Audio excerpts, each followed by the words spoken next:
헤어스타일이 바뀌고 처음으로 단에 올라오는 것 같습니다.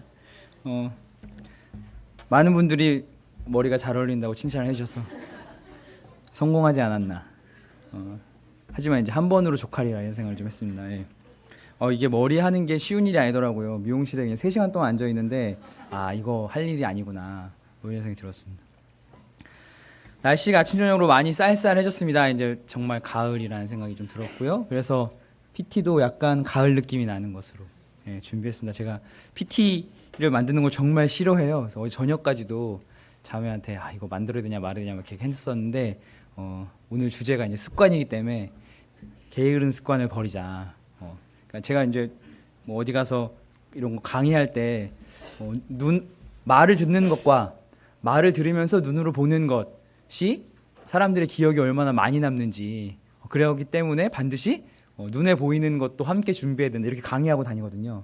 근데 저 스스로는 PT를 만드는 거 싫어해요. 그래서 이제 그 말을 좀 바꿔야겠다 생각이 들어서 준비를 했는데 그렇다고 뭐 이따 보시면 아시겠지만 글씨는 1도 없어요. 다 그림만 들어있고. 그렇습니다. 환절기에 감기를 조심하시고 성도님들 아프시지 않았으면 좋겠습니다.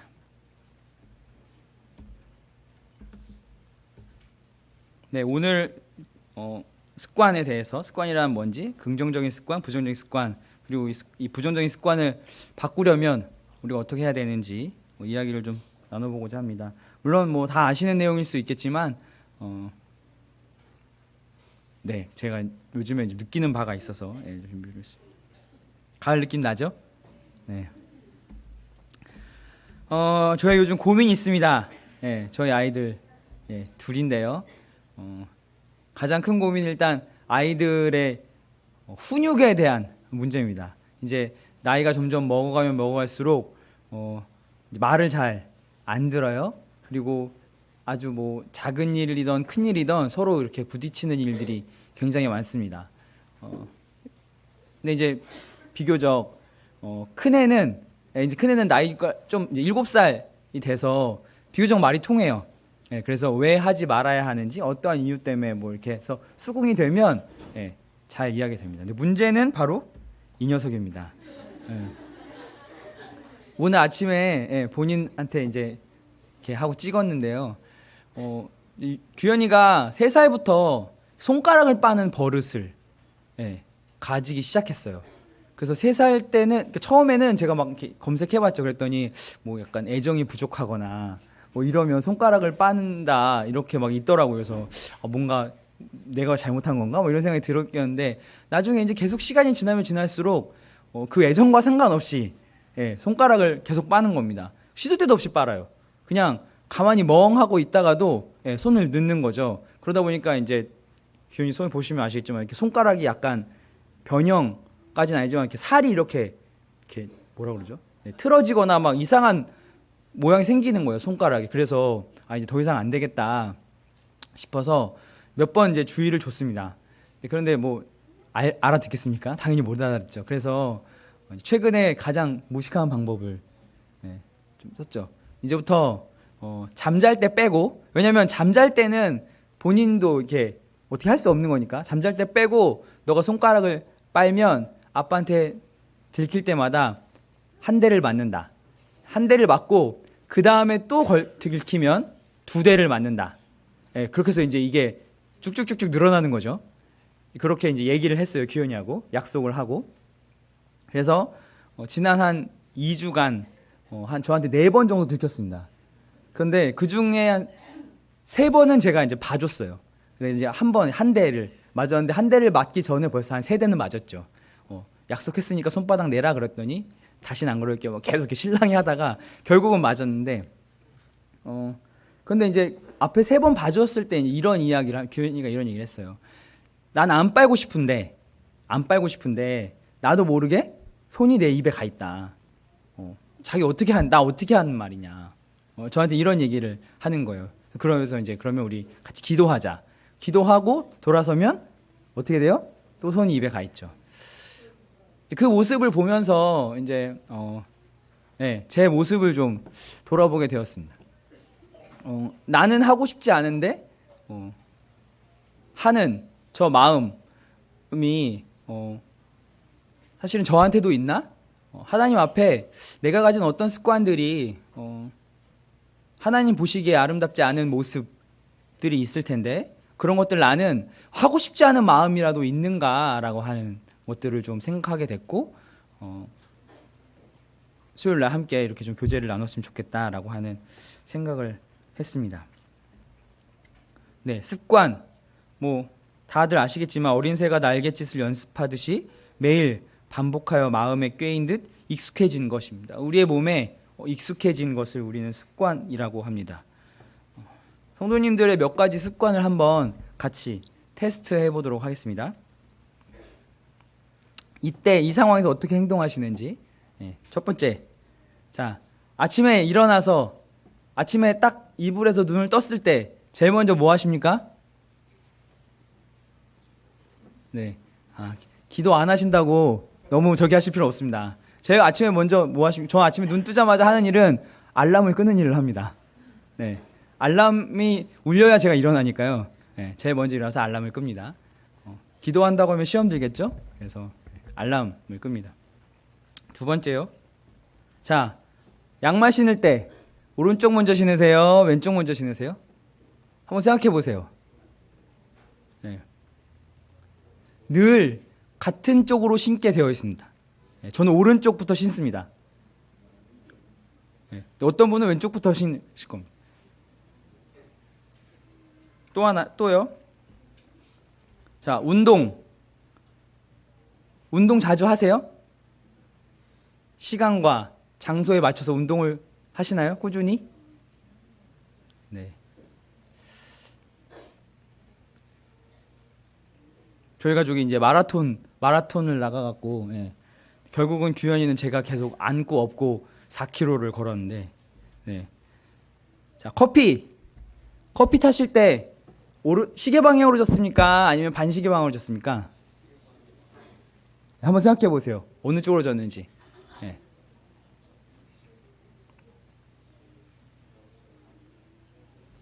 자, 양치질. 칫솔 들고요. 어느 쪽부터 양치질 하시는 것 같아요? 네. 저는 깜짝 놀랐는데요. 치과에 진료를 받으러 갔더니 제 이를 딱 보고 오른손잡이시죠? 그리고 항상 어디부터 양치하시네요. 이렇게 말하더라고요. 그러니까 치과 의사는 이 치아가 마모된 상태를 보고 칫솔질하는 습관을 알더라고. 정확히 맞추더라고요. 그러면서 저한테 의식적으로라도 그렇게 하지 말라고. 그러니까 반대로 하라고. 왜냐면 제가 오른쪽 요 아래가 굉장히 많이 마모가 돼 있대요. 그러니까 매번 시작할 때 전 이렇게부터 하거든요. 그러니까 이쪽이 왜냐면 처음에 할 때는 가장 세게 하거든요. 스타트를. 그래서 여기가 마모돼 있으니까 의식적으로라도 반대부터 하라고 이렇게 얘기를 하더라고요. 그래서 이런 것들이 우리의 삶에 알게 모르게 여러 가지 습관으로 냈습니다. 더 놀라운 건 연구 결과에 따르면 사람이 하는 행동의 50%는 습관적으로 행동합니다. 성도님들 하루 일과를 쭉 보시면 하루 일과의 절반은 행동하는 것의 절반은 습관적으로 행동하는 것입니다. 저는 상대방의 말을 들을 때 제가 주로 이렇게 팔짱을 끼고 들어요. 그랬더니 최근에 유연이가 이렇게 팔짱을 끼고 제 얘기를 듣더라고요. 그래서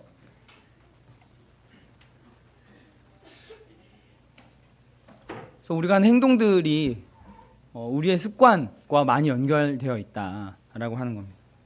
그래서 우리 자신을 어떤 사람인지 말할 때 보통은 어떻게 생각하고 어떻게 말하는지를 말하는데 실제는 내가 어떤 사람인지를 정확히 알려면 내가 어떻게 행동하는지 내 습관이 어떤 것인지를 행동을 지배하는 그 습관이 바로 그 사람의 본체다. 이렇게 얘기합니다. 그래서 그 습관이 성격을 만들기도 하고 성향을 만들기도 합니다. 심지어는 그러한 습관들이 우리의 정신을 지배하기도 하고요. 반대로 우리의 정신이 그런 습관을 만들어내기도 합니다. 심리학에 이런 조아리의 창이라고 하는 것이 있습니다. 이걸 소개해드리는 이유는 한 가지가 있는데요. 여기 보시면 이제 보이지 않는 창이라고 되어 있는 글씨 작지만 보이지 않는 창이라고 하는 영역이 있습니다. 저 영역은 나는 나를 모르는 영역입니다. 그런데 다른 사람들은 나를 아는 영역이에요. 무의식 중에 내가 어떻게 행동하거나 나도 모르는 사이에 내가 그렇게 행동하는 것입니다. 예전에 제가 여기 나와서 간증한 적이 있지만 저의 언어 습관, 제 중고등학교 때 제 언어 습관 저도 몰랐거든요. 제가 그렇게 얘기하는지. 남들은 알았던 거죠. 제가 저렇게 얘기한다는 거. 그 다음에 우리의 행동 패턴, 운전 습관, 나도 모르는 사이에. 그러니까 사람이 어떤 벽에 다다르는 상황이 됐을 때 그 사람이 어떤 행동이 먼저 나오는지, 어떤 말이 먼저 나오는지, 그런 것들이 이 바로 보이지 않는 창의 영역 안에 들어가 있습니다. 근데 이게 왜 중요할까요?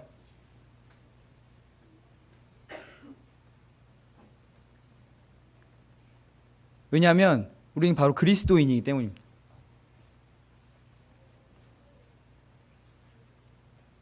그리스도인이기 때문에 우리가 평상시에 직장에서, 가정에서 어떻게 말하고 행동하느냐, 어떻게 습관이 들어져 있느냐에 따라서 다른 사람들이 우리를 보고, 저를 보고, 아, 저 사람이 어떤 사람인지 이야기하게 되어 있습니다. 말씀을 준비하면서 이런 어떤 목사님이 하시는 얘기를 들었습니다. 두 분의 목사님이 밥을 먹으러 갔는데 이제 누가 밥 사준다고 해서 이렇게 가셨는데 한 분 목사님이 아, 저 어디 교회 목사입니다. 그러니까 네? 이렇게 반응했답니다. 이 반응은 무슨 반응이에요? 네? 당신이? 평상시에 그분의 모습이나 행동이 전혀 그렇지 않다라는 거죠. 여러분들은 어떠세요? 직장 동료에게 나 교회 다닙니다. 나 예수 믿는 사람입니다. 이렇게 얘기하면 어떤 반응이 나올까요? 아, 그러시군요. 이런 반응이 나올까요? 네? 이런 반응이 나올까요?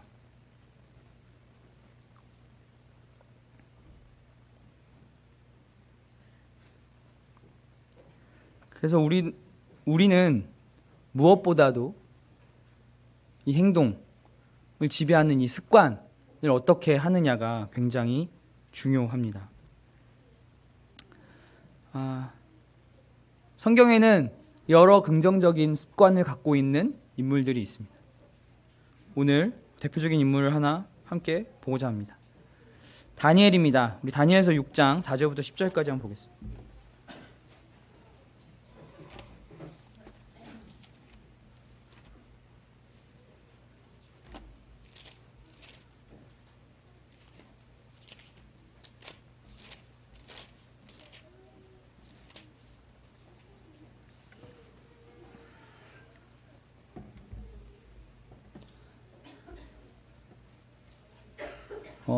제가 한 절, 우리 성도님들 한 절 그렇게 읽도록 하겠습니다.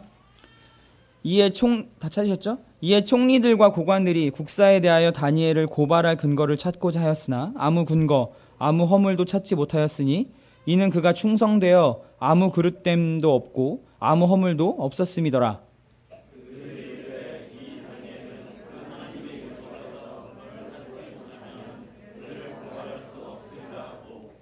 이에 총리들과 고관들이 모여 왕에게 나아가서 그에게 말하되 다리오 왕이여 만수무강 하옵소서.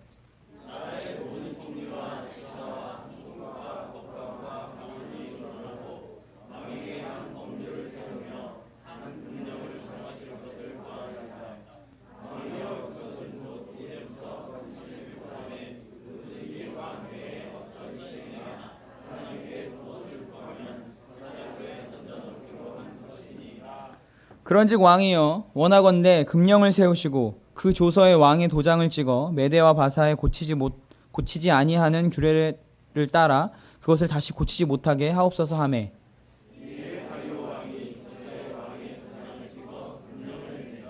10절 같이 읽겠습니다. 다니엘이 이 조서에 왕의 도장이 찍힌 것을 알고도 자기 집에 돌아가서는 윗방에 올라가 예루살렘으로 향한 창문을 열고 전에 하던 대로 하루 3번씩 무릎을 꿇고 기도하며 그의 하나님께 감사하였더라. 오늘 보고자 하는 이 다니엘은 이 당시 다리오 왕 시대의 총리였습니다.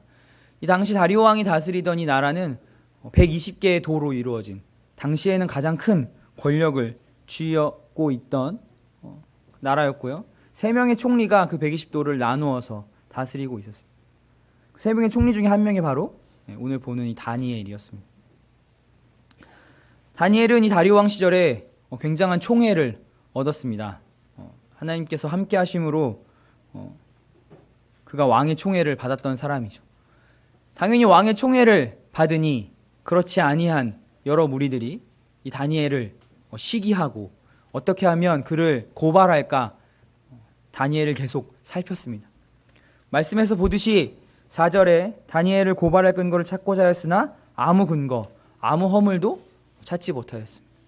그래서 그들이 생각해낸 것이 바로 하나님의 율법이었습니다. 다니엘이 하나님의 율법에 맞춰서 생활을 했습니다. 우리 다 아시다시피 처음에 잡혀왔을 때 왕의 식물을 먹지 아니하고 그것부터 시작해서 다니엘이 총리까지 될 때까지 다니엘은 하나님 율법을 하나님을 따르는 사람이었습니다. 그래서 그 율법에 어긋나는 것을 법률로 정하면 다니엘을 올가맬 수 있겠다라고 하는 생각을 하게 된 것이죠. 그래서 그들이 다리오 왕을 찾아갑니다. 그래서 왕에게 30일 동안 30일이면 충분하다고 느꼈겠죠. 30일 동안 왕 이외에 다른 신이나 누구에게 절을 하거나 경배를 하는 사람이 있다면 뒤에 나오는 것처럼 사자굴에 넣는, 그것을 못하게 하는 법령을 만들자 이렇게 하였습니다.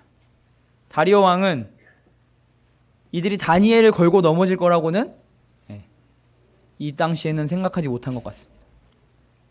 그래서 자기를 그렇게 높여준다고 하니 얼마나 기분이 좋았겠습니까? 그래서 다리오 왕은 옳았구나 하고 도장을 찍죠. 그래서 그 법률은 일사천리로 통과가 되었습니다.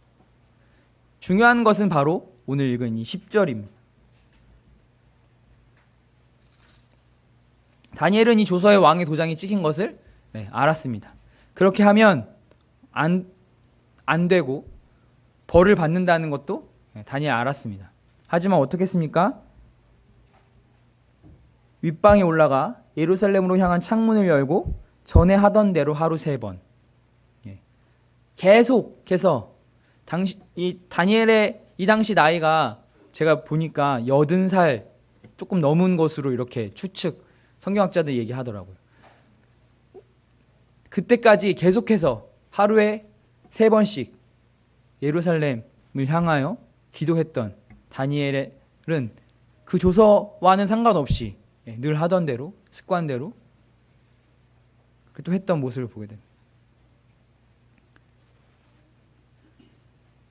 다니엘, 좀 전에 말씀드린 대로 120도나 되는 이 거대한 나라의 총리로 얼마나 바쁘겠습니까?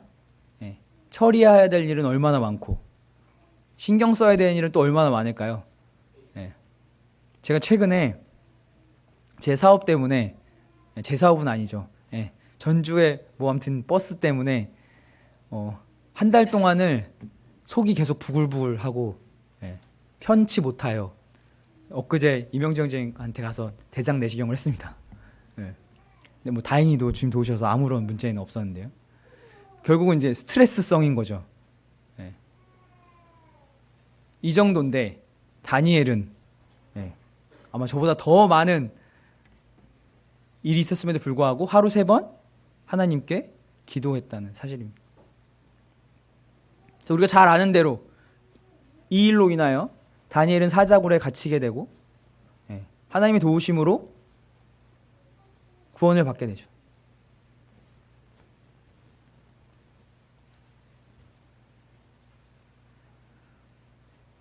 (9장 23절에) 보면 다니엘이 기도하는 중에 너는 크게 은총을 입은 자라 라고 하는 말이 나옵니다.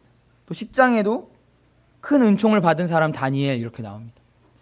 다니엘이 그렇게 하나님으로부터 은혜를 입을 수 있었던 것은 바로 다니엘의 이런 습관, 하나님과 함께하고자 하는 습관 때문이 아니었나 생각이 듭니다. 심지어는 다리오 왕이 다니엘을 사장으로부터 구해내고선 하나님이 유일하신 하나님이심을 고백하는 데까지 이르게 됩니다. 우리가 저와 여러분이 만들어내는 작은 습관, 하나님과 함께 하고자 하는 이런 작은 습관이 어떠한 변화를 이뤄낼지는 사실 우리는 상상할 수 없습니다. 보기에는 별반 다를 것 없는 습관이겠지만 그 습관이 하나님과 마음에 합한다면 놀라운 변화를 이뤄낼 수 있습니다. 그것이 꼭 기도하는 습관, 말씀 보는 습관을 말씀드리는 것이 아닙니다. 우리 생활의 전반적인 모든 습관을 말씀드리는 것입니다. 또 대표적인 예가 있습니다. 바로 예수님이죠. 누가복음 22장 39절입니다.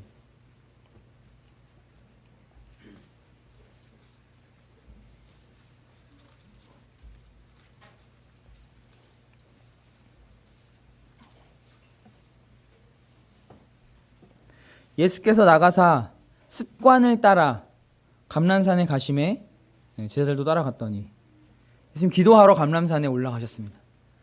누가복음을 기록한 누가는 직업이 뭐였죠? 의사였습니다. 그래서 뛰어난 관찰력이 있었습니다.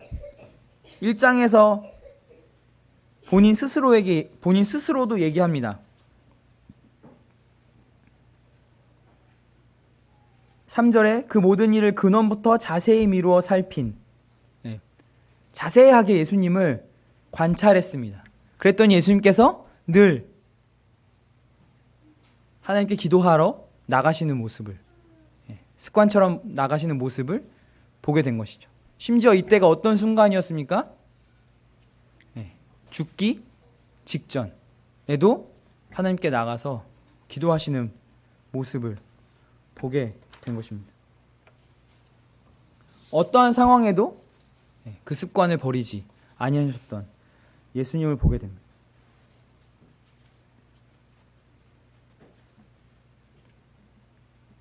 이번엔 부정적인 습관을 보겠습니다.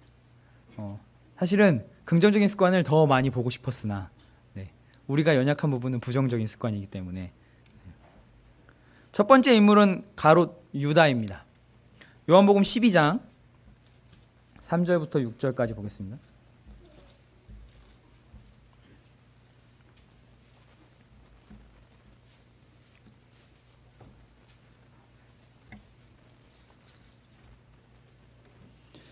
마리아는 지극히 비싼 향유 곧 순전한 나드 한 근을 가져다가 예수의 발에 붓고 자기 머리털로 그의 발을 닦으니 향유 냄새가 집에 가득하더라. 제자 중 하나로서 예수를 잡아줄 가롯 유다가 말하되 이 향유를 어찌하여 300데나리온에 팔아 가난한 자들에게 주지 아니하였느냐 하니 이렇게 말함은 가난한 자들을 생각함이 아니요 그는 도둑이라 돈꾀를 맞고 거기 넣는 것을 훔쳐가미러라. 이 그림에서 누가 가롯 유다 같습니까?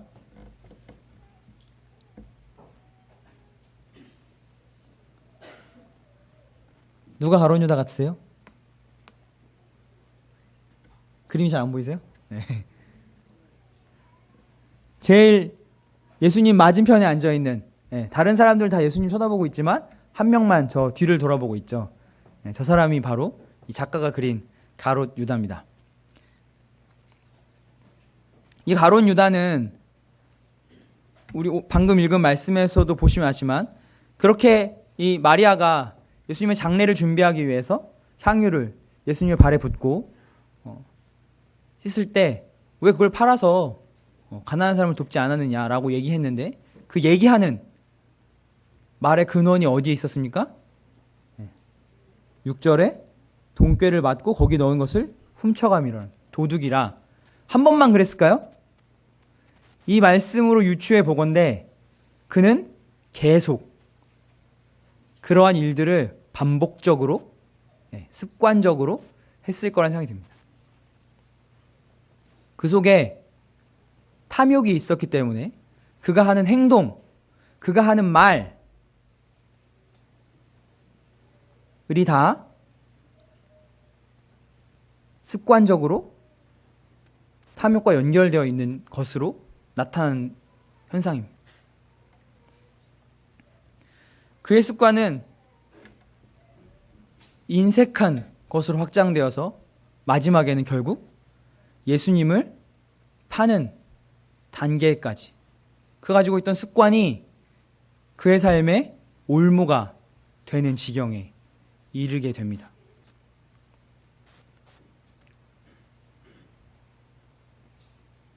작은 습관이 우리의 삶의 올무가 될 수 있습니다.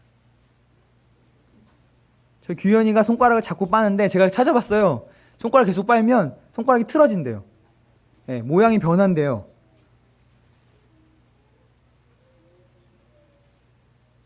작은 어떤 성도님 어떤 나쁜 습관을 갖고 계십니까?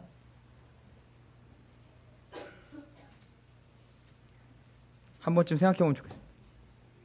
두 번째는 여호야김 왕입니다. 예레미야 22장 21절을 보면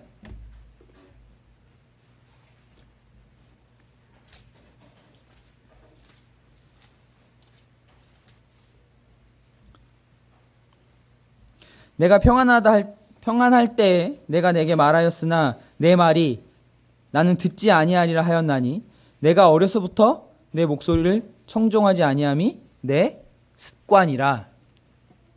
성경에 불순종의 인물들이 많이 나오지만 습관이라고 얘기하는 사람들은 몇 안 됩니다. 여호야김 왕에게 대표적으로 이렇게 얘기하고 있습니다. 여호야김 왕은 어떤 사람입니까? 요시야 왕의 둘째 아들입니다. 그의 형이 요시야 왕이 죽고 나서 그의 형이 먼저 애굽의 느고, 바로 느고에게 왕으로 먼저 세워지고 나서 잡혀갑니다. 그리고 나서 왕이 되는 인물입니다.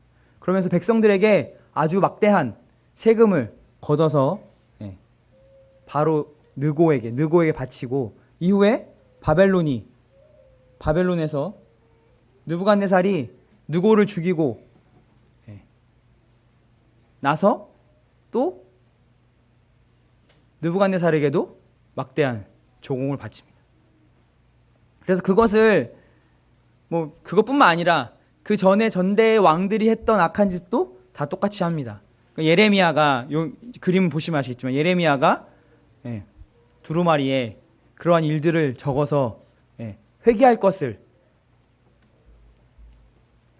얘기하죠. 그러니까 어떻게 했습니까? 한 페이지 얘기하면 그 한 페이지를 잘라서 불에 넣고, 또 한 페이지를 얘기하면 또 그 페이지를 잘라서 불에 넣고, 하나님 말씀을 경히 여기는 모습을 이 여호야김 왕이 보여줍니다. 하나님께서 하신 말씀이 내가 불순종하는 것이 어려서부터 내 습관이다. 하나님의 말씀을 불순종하는 습관. 우리 학생, 자녀들은 부모님의 말씀을 불순종하는 습관.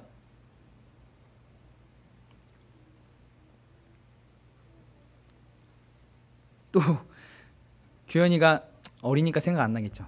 어제 밤이었습니다. 저희 자매가 얘기해줬는데 어저께도 또 뭔가 혼날 짓을 하는 것 같아요. 그러니까 한 대 맞을 거야 이렇게 하니까 봐주세요 막 계속 또 그랬나 봐요.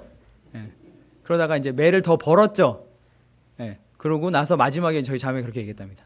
엄마가 너를 때리려고 한 게 아니라 순종하는 습관을 기르기 위함이야.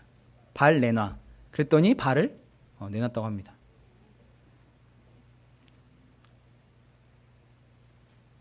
우리가 하나님께 아주 작은 사소한 불순종하는 것들이 쌓이고 쌓이면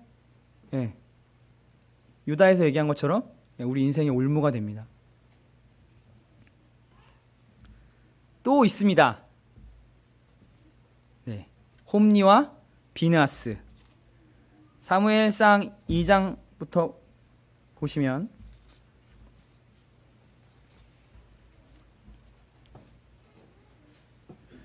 2장 12절에 보시면 엘리의 아들들은 행실이 나빠 여호와를 알지 못하더라. 그 제사장들이 백성에게 행하는 관습은 이러하니 라고 되어 있습니다. 습관적으로 계속 이렇게 했다는 겁니다. 어떻게 했습니까? 고기를 삶고 있으면 거기서 이렇게 갈고리를 넣어서 훅 건져지는 거 가져오고, 그다음에 하나님께 드릴 제물을 가져오면 번제하기 전에, 기름을 태우기 전에 먼저 마음에 드는 부위를 잘라서 가져갑니다. 그렇지 않으면 어떻게 합니까? 억지로 뺏어가기까지 하죠.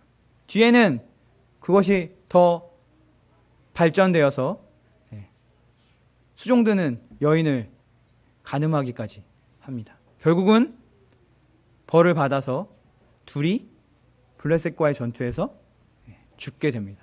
그러면서 엘리의 가문이 그것으로 마무리되게 됩니다.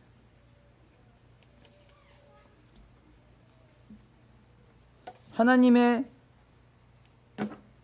말씀을 경히 여기고 하나님의 제사를 가벼이 여겼던 이 홈리와 비느하스의 마지막은 집안의 몰락이었습니다.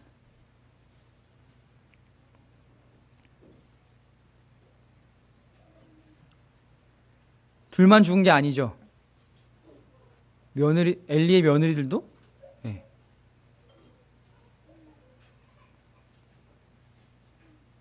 또 언약궤도 빼앗기게 됩니다.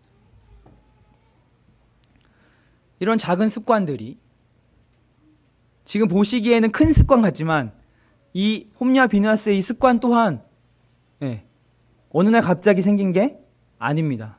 어렸을 때부터 만들어진 거죠.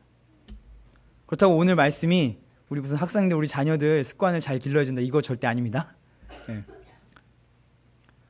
우리의 삶의 행동에 큰 관여를 하는 우리의 습관들, 우리가 어떻게 해야 하느냐를 말하고자 합니다. 그럼 이제 습관을 어떻게 하면 바꿀 수 있느냐라고 하는, 세사의 버릇 80까지 간다고 했는데 미국에 찾아보니까요, 미국의 36대 대통령이라고 합니다. 습관의 쇠사슬은 거의 느끼지 못할 만큼 가늘다. 그것을 깨달았을 때는 끊을 수 없을 정도로 이미 굳고 단단해져 있다. 이렇게 얘기합니다. 아마 습관을 바꾸기 위해서 많은 노력들을 아마 해보셨을 겁니다. 습관의 힘이라는 책이 있습니다. 습관에 관련해서는 거의 베스트셀러더라고요. 근데 거기에서 저도 이제 다 읽어보진 않았는데 그 작가가 말하는 것 중에 나쁜 습관을 좋은 습관으로 바꾸는 유일한 방법은 그 책에서는 영성이라고 표현합니다. 달리 말하면 믿음이죠. 우리 허연 형제가 얘기한 것처럼 믿음만이 사실은 우리의 습관을 좋은 습관으로 바꿔낼 수 있습니다. 근데 이렇게 얘기하면 약간 좀 힘들죠. 우리와는 너무 먼 얘기 같고 결코 우리는 승리할 수 없을 것 같고, 왜요? 저를 돌아보면 그렇거든요. 그래서 구체적으로 4가지 제안을 하고자 합니다. 첫 번째, 모이기를 패하는 어떤 사람들의 습관과 같이 하지 말고 오직 권하여 그날의 가까움을 볼수록 더욱 그리하자. 뭐 하라는 겁니까? 모이기를 힘쓰라 하는 겁니다. 습관을 고치는 가장 첫 번째는 모이기를 힘쓰는 겁니다. 같은 목표를 지향하고 있는 사람들끼리 자꾸 모이는 것이 습관을 바꾸는데 가장 좋은 방법입니다. 혼자 말씀 보기 어렵고 혼자 기도하기 어렵다면 모이시면 됩니다. 가정 안에서 소그룹 단위로, 부서별로, 아니면 마음 맞는 사람들, 청년들끼리, 형제들끼리, 자매들끼리 모여서 습관을 만들어내는 겁니다. 실패하는, 습관을 바꾸는데 가장 실패하는 요인이 뭔지 아십니까? 잊어버려서입니다. 안 잊으려면 어떻게 해야 돼요? 나는 있더라도 나랑 함께하는 사람이 있지 않으면 됩니다. 자꾸 모이셔야 됩니다.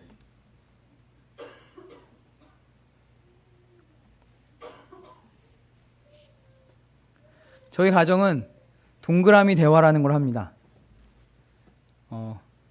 뭔가 서로에게 말로 상처를 주거나 감정을 상하게 하면 그렇게 원인을 제공한 사람이 동그라미 대화 모임을 소집합니다. 네. 그래서 이렇게 넷이서 이렇게 동그랗게 모여서 이러이러한 것 때문에 그렇게 말했다, 미안하다, 사과한다 이렇게 얘기합니다. 그러면 사과를 받은 사람이 나는 그때 어땠다 이렇게 얘기합니다. 애들 데리고 뭐하는 장난이냐 생각하실 수 있겠지만 이것이 놀라운 변화를 일으킵니다. 어제 유연이도 먼저 저희한테 제안합니다. 동그라미 모임 하자고. 그래놓고 엄마 아빠 죄송해요 이렇게 얘기합니다. 그래서 제가 어제 이제 저희 자매랑 얘기했어요. 유연이의 이런 습관이 얘를 잘 이렇게 성장할 수 있게 할 것 같다. 공동의 목표, 저희 가정 안에 서로 감정으로 말로 상처 주는 것을 줄이기 위해서 만든 모임, 이런 것들이 계속 해 나가다 보면 그 습관을 고쳐질 수 있을 거라는 생각이 듭니다. 혼자 하시기 어려운 일 있으십니까? 함께 모이십시오. 마지막 때가 되면 될수록 우리가 방금 읽은 말씀처럼 모이기를 패하는 습관이 나옵니다. 지금 서울의 주중집회 중에 수요일 금요일 주중집회 잘 모이지 않아서 없어지는 모임들도 꽤 있습니다. 바쁘다는 이유로. 우선순위를 어디에 둬야 되는지 점점 마지막 때면 가면 갈수록 어려워집니다. 모이는 것이 우리의 습관을 바꿀 수 있는 가장 좋은 방법 중에 하나입니다. 두 번째입니다. 습관을 바꾸려면 보상을 계속 생각해야 됩니다. 다이어트 할 때 어떠세요? 요즘에 이런 다이어트가 있더라고요. 3만 원을 내고 다이어트에 참여합니다. 그래서 그 중에서 순위 안에 들어가면 3만 원보다 더 큰 보상을 주는 거예요. 허벌 라이프인가요? 오늘 제 친구가 자기 거기 하고 있다고 이러면서 막 얘기하더라고요. 그럼 왜 다이어트 하는 거예요? 물론 본인 건강도 하지만 보상을 바라는 거거든요. 등수 안에 들어가기 위해서 열심히 운동합니다. 다이어트만큼 힘든 게 없잖아요. 누구는 평생 다이어트 한다고 하는데. 우리의 보상은 무엇입니까? 믿는 그리스도인들의 보상은 하늘에 있습니다. 제가 하는 일이 전주의 여러 가지 사회 문제들을 해결해내는 정책을 만드는 일을 합니다. 근데요, 이 일을 하면 할수록 내가 뭐 하는 짓인가 하는 생각이 듭니다. 왜요? 언젠가도 한번 간증 드린 적 있지만 답은 안 됩니다. 선의를 가지고 뭘 하면 꼭 누군가 나타나서 그 선의를 악용해서 그 제도를 무너뜨려 버려요. 계속 그래왔어요. 그런데 저는 계속 그 일을 하고 있어요, 지금. 저는 안 되는 걸 알죠? 그런데도 그 일을 하는 거예요. 제가 하는 일이 얼마나? 제가 그래서 스트레스를 받는 건지도 모르겠어요.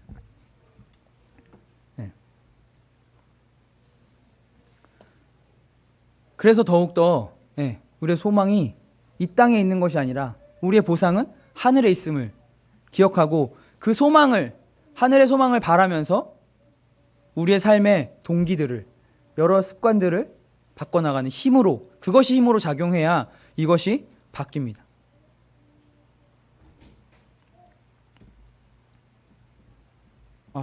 제가 하나 안 났는데, 또 다른 하나, 세 번째는 뭐냐면 작은 승리입니다. 처음부터 큰 승리를 얻어내기는 어렵습니다. 우리가 갖고 있는 나쁜 습관들을 한 방에 싹 바꿔낼 수 있습니다. 성령님이 함께 하시고 도와주시면 가능합니다. 근데 쉽지 않은 일입니다. 그렇기 때문에 작은 승리부터 우리가 맛보아야 합니다. 제가 농촌마을에 들어가서 어르신들하고 뭔가 회의를 하고 합의라는 것을 하는 일들을 합니다. 그런데 처음에 가면 다 말씀하십니다. 그게 되겠어? 왜요? 한 번도 무언가를 합의해서 결정해 본 경험이 없어서 그래요. 예. 내 뜻을 이야기해서 그것이 다 같이 의견이 모아져서 성공해 본 경험이 없어요. 그런데요, 예, 놀라운 일이 일어납니다. 아주 작은 것부터 하나씩 둘씩 합의를 해서 성공하는 경험을 하기 시작하면 70 먹은 80 먹은 할머니 할아버지들이 열띤 토론을 거쳐서 모두가 합의하는 안을 만들어내요. 그동안 첨예하게 갈등이 있었던 마을의 일들을. 똑같습니다. 우리가 바뀌고자 하는 습관들도 처음에 그것이 180도 바뀌기는 쉽지 않은 일입니다. 그러기에 작은 성공부터. 작심삼일이라고 하지만 작심삼일씩 계속하면 되는 거죠.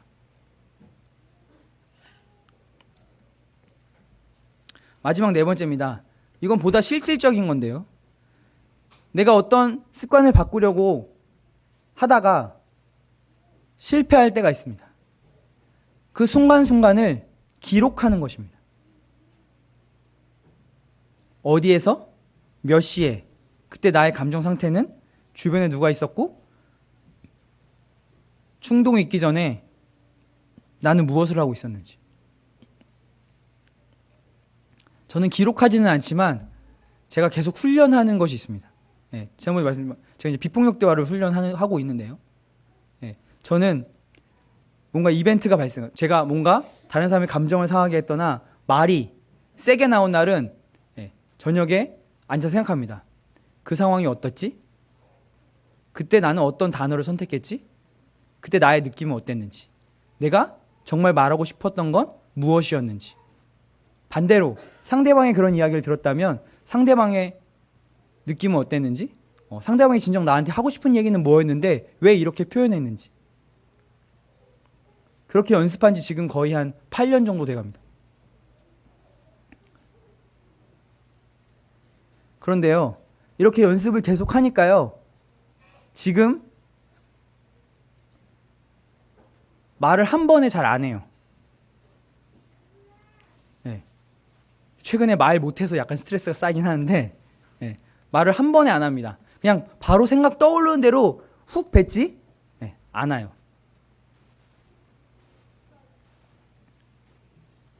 8년 연습하니까 이제 좀 몸에 익어져요. 이 방법, 내가 실패했을 때, 내가 넘어졌을 때 그 상황들을 기록하고 다시 되돌아보는 것이 우리의 기억 속에 아주 잘 남습니다. 이 모든 것들, 제가 제안해드린 이 4가지 습관을 바꾸기 위한 이 4가지 방법, 가장 밑바탕엔 성령의 도우심을 구하는 우리의 마음이 있어야 됩니다. 그 위에 모이기를 힘쓰고 우리의 소망을 늘 바라보고 작은 성공을 하나씩 하나씩 경험하고 마지막으로 실제 기록하는 연습을 하다 보면 주님 오실 날 하나님 앞에서 하나님이 원하시는 모습으로 변하게 되어 있습니다. 그건 하나님께서 우리에게 약속하신 거예요. 그 믿음을 가지시고 우리 함께 여러 습관들을 바꿔나가는 저와 성도님들이 됐으면 좋겠습니다. 기도하고 기도하는 시간 갖겠습니다.